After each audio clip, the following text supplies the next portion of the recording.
নিম্নমানের KitKat chocolate বাজারজাত করার মামলায় সরবরাহকারী মোজাম্মেল হোসাইনকে কারাগারে পাঠানোর আদেশ দিয়েছেন আদালত। 7 ডিসেম্বর রোববার জামিন আবেদন নাকচ করে তাকে কারাগারে পাঠানোর আদেশ দেন Dhaka special metropolitan magistrate Nusrat Sahara বিথির আদালত।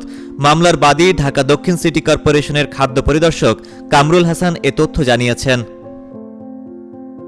সুমাইয়া এন্টারপ্রাইজের মালিক মোজাম্মেলকে সম্প্রতি মৌলভীবাজার থেকে গ্রেফতার করে পুলিশ। নেসলে বাংলাদেশের উৎপাদিত নিম্নমানের এসব কিটক্যাট চকলেট বাজারজাত করে আসছিল সুমাইয়া এন্টারপ্রাইজ। এই মামলার বাদী কামরুল হাসান কিছুটা কিটক্যাট চকলেটের নমুনা সংগ্রহ করেছিলেন ফকিরাপুলের আমানিয়া বেকারি থেকে। পরে সিটি কর্পোরেশনের পরীক্ষাগারে সেগুলোর মান যাচাই করা হয়। চকলেটে মিল্ক সলিড পাওয়া যায় 9.12%, যা বিএসটিআই নির্ধারিত 12 থেকে 14% চেয়ে কম। মিল্ক ফ্যাক্ট পাওয়া যায় 1.16%, যা থাকার কথা 2.5 থেকে 3.5%।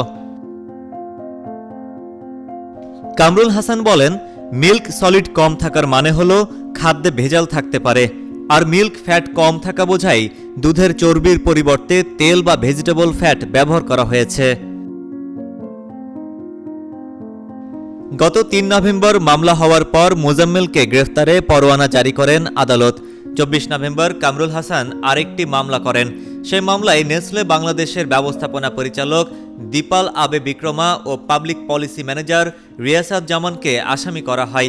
তাদের বিরুদ্ধেও গ্রেপ্তারি পরোয়ানা জারি করা হয়েছে, তবে তাদের দুজনের কেউই এখনও গ্রেফতার হননি। মামলায় অভিযোগ, ওয়েফার বিস্কুটটিতে 2.32% অম্লতা বা অ্যাসিডিটি পাওয়া গেছে, যা বিএসটিআই মানদণ্ডে সর্বাধিক 1% হওয়ার কথা। এছাড়া আবরণে ব্যবহৃত চকলেটে দুধের কঠিন পদার্থ ছিল 9.31%, যার অনুমোদন রয়েছে 12 থেকে 14%। এদিকে অভিযোগ অস্বীকার করে নেসলে বাংলাদেশ বলছে, খাদ্যপণ্যটির গুণগত মানের পক্ষে ডিস্ট্রিবিউটররা যে তথ্য দিয়েছে সেটি উপেক্ষা করা হচ্ছে।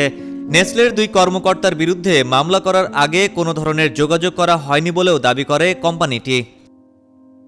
Desk report, citizen journal 24।